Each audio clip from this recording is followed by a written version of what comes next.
All right, this is just going to be a quick preview on one-time passwords.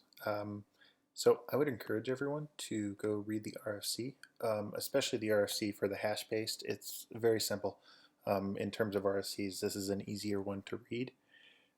In general, one-time passwords, almost all of them use the exact same concept. You tend to start with a shared secret that both parties know. In convention, this is some sort of a number that is shared. It could really be anything. It could be your current password.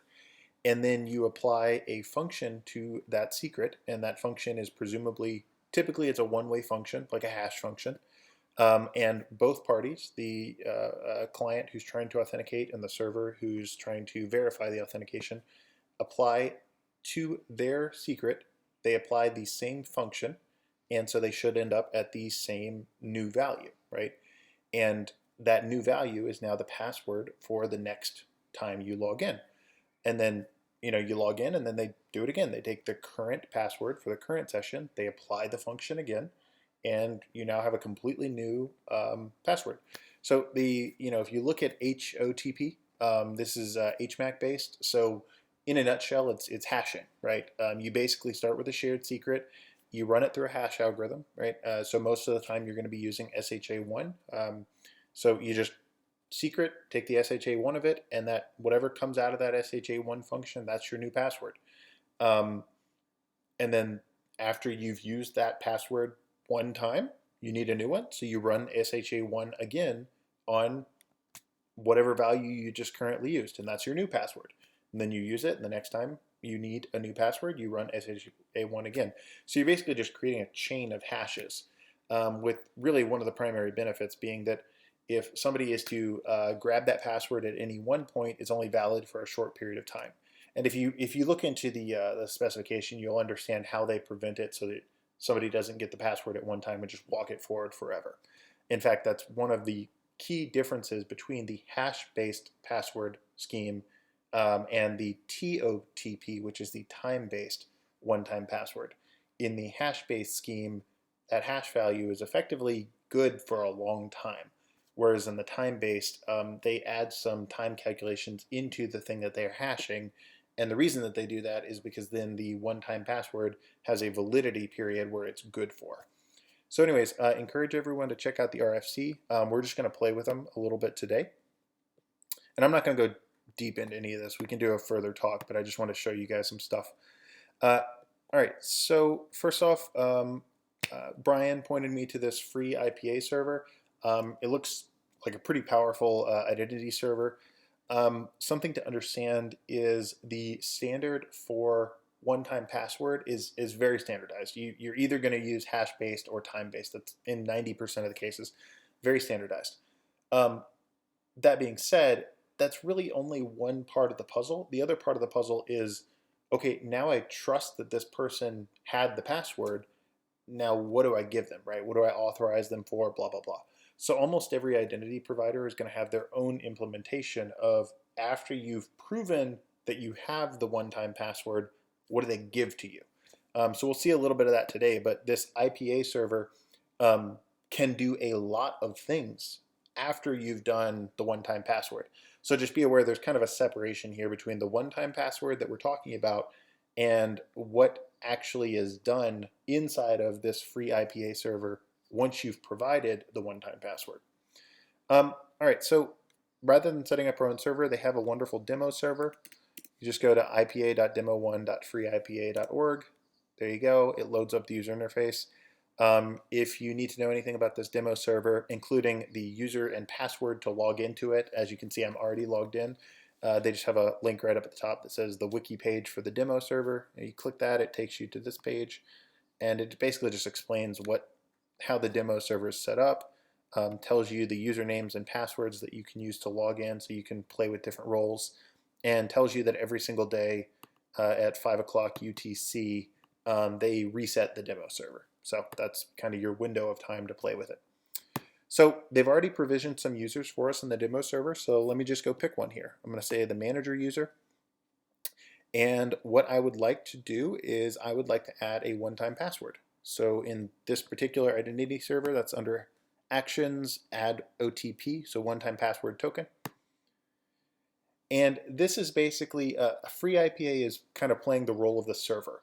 So they're going to create the initial secret that we talked about for the one-time password, and then a client, typically, your mobile device, is going to enroll by you enter that secret on your client. So a lot of these values, a lot of these values are very specific to free IPA in this form that we're looking at. A couple of them are not, right? For example, the algorithm is part of the one-time password spec, the digits part of the spec. The key is the secret key. That's part of the one-time password spec. And the clock interval in seconds is specifically part of the time-based one-time password. So if I switch to counter-based, which is HOTP, you'll see that field is going to go away. Generally speaking, time-based is kind of what you want. It's considered to be a little bit more secure. It can be a little bit more of a pain with the edge cases, but it's a little bit more secure. So if you're going to do one-time passwords for regular humans, like humans that are sitting at a keyboard typing, you probably want a time-based. A lot of these other fields are just they mean stuff to free IPA, but they have nothing to do with one-time password. So unique ID doesn't really mean anything. Blah. Description doesn't really mean anything. Owner, I think that's how they associate it to the individual user. Obviously, I'm adding a one-time password token to the user called manager. So I guess they just associate that with a field called owner. They have this really nice thing called validity period. That has nothing to do with one-time password, but it's an awesome feature in an identity management server, which is kind of what we're looking at. So just kind of set a valid validity period. Just go back a couple days. And they tell me, I see that a number of these fields are not required, but I'm going to fill them out anyways just because I don't have a lot of experience with free IPA. Vendor, this means nothing to one-time password. It's, again, something specific to free IPA. So same thing for model, same thing for serial. These things, they do have kind of standard meanings. Like serial, they're probably asking for the serial number of the token, excuse me, the serial number of the hardware if the user is using a hardware-based one-time password generator. But none of these fields really have anything to do with the OTP standard. Key, however, does. So key, I can pick anything I want. Generally speaking, I just want to make it random. This is basically the secret seed. This is how we start the whole exchange. So I'm just going to pick a random long number there, and it's likely that it only accepts certain inputs. So I'm just going to get rid of any funky characters. There you go. Algorithm is SHA1. Digits of 6 is fine. The digits is how many digits your user has to type in. 6 versus 8 is a trade-off between how easy it is to brute force the password. The one-time password spec itself, the specification document that you would read in the RFC, doesn't have any protections against brute forcing. And so with a 6-digit key, obviously, somebody who had a computer could brute force your one-time passwords pretty quickly. So this is a great example of what an identity server might add on top of the one-time password spec. It's very likely that this free IPA server, if I say digits of 6, every time somebody provides this free IPA server an incorrect one-time password, it internally probably has a counter of incorrect attempts. And if you attempt too many of them in a row in a short period of time, it very likely blocks you out of the system, right? So this is a good example of where the OTP spec covers figuring out this code and how it's exchanged client to server, but an actual identity server would have to do a number of things on top of the OTP spec to make sure that it's actually being used securely. So anyways, so we'll just choose 6 digits, and clock interval, a standard one is 30 seconds for a human user. And you'll see an example of that later. I'm just going to say add, and it blew up on me, probably because I took so long to, oh gosh. Let's try it again. Okay, it's really upset. I don't know what. Maybe just change some of these fields. Maybe just remove some of the ones that are not required and see what happens. See if that goes. Okay, I'm not sure why it's so angry at me. Just reload and try again. Actions, add OTP token, time base. Let's go to unique ID. Let's leave off a lot of these fields that it says are not required. Funny thing is it doesn't say any fields are required when some of them definitely are.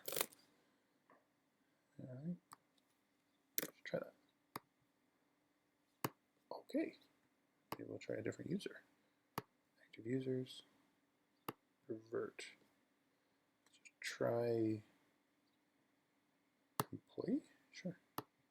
I'm not very familiar with this free IPA server, so just guessing what's going on here. Okay, let's give it some key.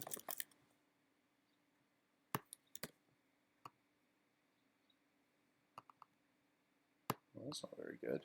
I wonder if they have it. They might have set a specific. They might have some requirements on the key. Let me grab a key from somewhere that I know it would be a valid key.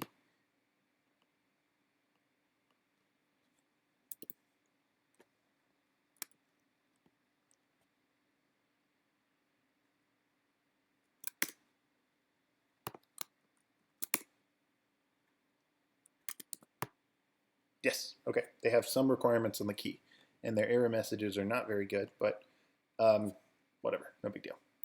Okay, so this is the most common way that your user will experience a one-time password token. You might even have seen these yourself. The server generates this QR code. Inside the QR code is basically a URL, and it's a standard format. In fact, I have pulled up here on Google Authenticator, which is one of the most popular clients for one-time passwords. They do a little bit to talk about the URL format. OTP auth is the domain. And basically, this is just an easy way for the server to put a URL inside of a QR code, and anybody who wants to read one-time passwords can take a picture of the QR code, decode the QR code into the URL, technically URI, and knows how to extract the parameters. I mean, it's nothing super fancy. It's literally just saying, you know, we're going to say TOTP or we're going to say HOTP, and then we're going to have the name here, and we're going to have the secret here under the key secret, you know. So your users are pretty much always going to see a QR code. So here's my little free OTP app. I'm going to click the little button that says scan a QR code. Almost every app will support this. I scan the code, and now what you see is a new entry there. And yes, I did this for the employee user, as you can see in the background here. And you now see employee at demo1.free, blah, blah, blah. So this is how they're associating this key with this user, is they call it employee at demo1, blah. And if I tap it, you can see that is the current value. See that nice little timer counting down? The reason we have a timer is because this is a time-based one-time password. So because I said 30 seconds, we have a 30-second timer, and every 30 seconds, the one-time password will change. I just talked a little bit about the key URI format. If you'd like to see it, they have a nice little thing here. So this is the QR code, which is basically just an encoded URL. And if I click Show Configuration URL, that right there is what is actually encoded inside of it. I'm going to zoom in a little bit here. As you can see, it tells it right up front that it's time-based, one-time password, gives me the identity associated with it, so it's employee at demo blah. That right there is, I believe, my unique access key that I entered. There's our issuer, and here's the secret that I typed in, number of digits that I requested, blah, blah. So basically, this is everything that is needed for the client application to start generating, to get the shared secret. That's really the biggest part of this. And then it understands TOTP is the algorithm that we're going to apply to that shared secret. And, well, TOTP is the protocol that we're going to use with the algorithm SHA-1 in the period of 30. So every 30 seconds, it, starting from that shared secret, is going to run TOTP protocol using SHA-1 as our hashing algorithm, and it's going to generate the new thing. So basically, this is just everything the client needed. So that was pretty cool. There's kind of, I mean, this is an identity server, right? So this is a lot. There's a lot going on in free IPA. As a final wrapping point, I just wanted to point people to a useful app that I've played with quite a bit. rootprojects.org/authenticator. This is basically an entire website for doing the nothing but one-time password, right? So if you just want to focus on one-time password and learning it, this is a good place to go. At the bottom here, they give you the few fields that they require. So let me set up my own issuer. This is just a metadata that goes into the one-time protocol, one-time password protocol. So let me call my issuer is my fake company. And for the account, I'm going to do superham at whatever, say vida.id. Again, this is just metadata. It's up to the server that receives this metadata if they want to validate it, if they want to do anything with it. You know, so although at this point I am pretending to be the server and I'm creating the token. So okay, and then the key, and you see they have regenerate. That basically just will generate a new random key that meets whatever requirements they've said you need to meet for the key here. And oh, look at the bottom, they even tell us this nice little URI, right? That's again same concept. It's the enrollment URI. And we have the same concept here as a QR code the user can scan. And on the right-hand side, they're showing us what this would look like in a user's application, right? So in this one, after the user has scanned this QR code, they have enrolled their one-time password client. On a mobile device, it's probably going to look something like the thing on the right, right? So it's going to say some of the metadata. Your MyFakeCompany token is blah. It is valid for 10 more seconds until it updates. And here is the identity associated with that token. So let's do the exact same thing. Remember, there's really, as soon as you've shared the secret, there's no real client-server dependency here. Both of these guys can just continue operating forever by themselves up until the point they want to authenticate, at which point they share the current value of the token. So even though they are showing me an example of a client here, I can still go ahead and enroll my own client. It's perfectly fine. So I'm going to tap on scan a barcode again, just like normal, and I'm going to scan that barcode. And there we go. Right up at the top, you can see my fake company, and if I tap on it, it's going to go ahead and we can see that that's the same number that I'm seeing on my screen right there, 613830. The reason they're the same is because we have the same shared secret. We have all the same algorithm parameters, and so this guy was able to go from the secret, run that TOTP algorithm with SHA, with 30 seconds, blah, blah, blah, and it arrives at the same value. And that is how, so I'm not going to bother showing you my phone anymore, although this is interesting. You see the little bit that my number was different a little bit before the number on my screen there, or on my laptop screen. If you read the spec for TOTP, you'll understand that they have this concept of overlapping windows, and they tell you how to deal with that. But an example of verifying as a user, they're telling me the token on the right-hand side, the current token, so 836573. Click verify, and it says correct. Yay! All right, so that was it. Hopefully you guys learned something.